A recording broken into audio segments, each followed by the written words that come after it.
Bonjour à toutes et à tous, j'espère que vous allez bien. On se retrouve pour le brief du dimanche 18 mai, il est 10h37.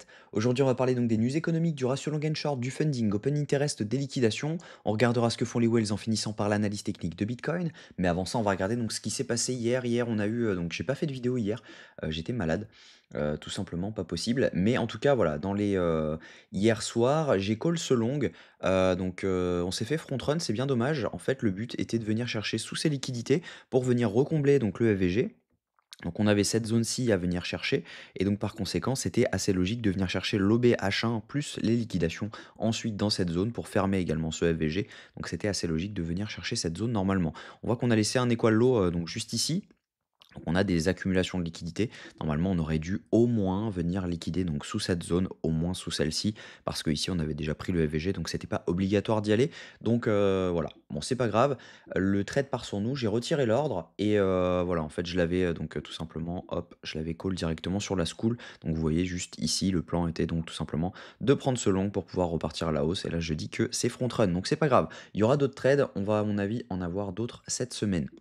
Si jamais vous voulez nous rejoindre d'ailleurs sur la school, le lien est en description de cette vidéo, ce sera un plaisir de vous former. Et on a un live qui commence donc à 11h, donc ça va être vraiment intéressant. Donc je fais ça juste avant le live. Au niveau news économique de la semaine à venir, on va avoir pas mal de choses. Lundi, ce sera férié. Donc mardi, on aura la conférence des consommateurs qui a un impact direct sur l'inflation, donc plutôt intéressant. Jeudi, on aura à 14h30 le PIB trimestriel, donc attendez-vous à avoir du mouvement. Et vendredi, on aura le PCE Core qui également a un impact direct sur l'inflation, donc à 14h30. Donc attendez-vous à avoir pas mal de mouvements. Lundi, ce sera férié, donc on risque de ne pas avoir de gros mouvements.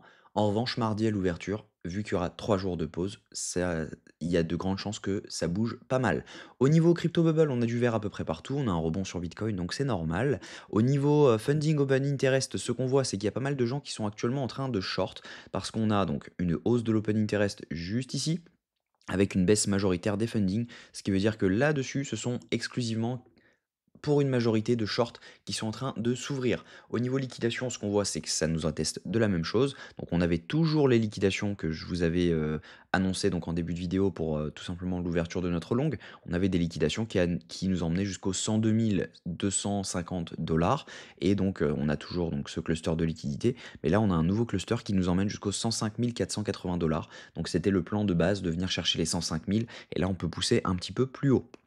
Au niveau de ce que font les whales actuellement accumulent fortement ce mouvement, on le voit juste ici, les retails également, tandis que les micro-whales ne font pas grand-chose. Et si je me regarde au niveau hop, au niveau des ETF de vendredi, on a eu plus de 260 millions de dollars d'achats. Donc on est toujours sur de l'achat positif, hein. On est sur une majorité d'achats. Donc on n'est pas pour l'instant on n'est pas sur de grosses ventes massives sur les ETF. Donc par conséquent, on ne peut pas avoir d'énormes corrections sur Bitcoin pour l'instant. Au niveau technique, ce que je pense, c'est que voilà, on va venir chercher largement les 104 976 dollars. Je pense qu'on va largement venir les chercher. Pour l'instant, on n'a pas vraiment de choses qui nous permettent d'aller beaucoup plus haut que les 105 800 dollars parce que voilà, on a des liquidités qui traînent, on est actuellement dans un range. Donc il est probable que nous fassions donc tout simplement une prise de ces liquidités pour derrière pouvoir ensuite être avalé, revenir potentiellement chercher le bas et derrière on pourra potentiellement ensuite poser un bottom pour partir plus haut ou tout simplement en fonction des datas, venir potentiellement chercher le BH4. Donc ça pourrait être vraiment intéressant de faire ce move là. Donc on verra. Mais en tout cas pour l'instant, on est sûr quasiment d'aller chercher les 105 000 dollars. Donc on n'est jamais sûr bien sûr. Je ne vais pas vous faire de conseils en investissement. Vous connaissez la chanson. Mais en tout cas, voilà, cette zone-ci pour moi, elle est prise dans la journée, voire demain. Et cette zone-là, je pense que voilà, d'ici lundi, elle sera prise. Donc ça va être intéressant. Et ensuite, il faudra regarder les datas, etc.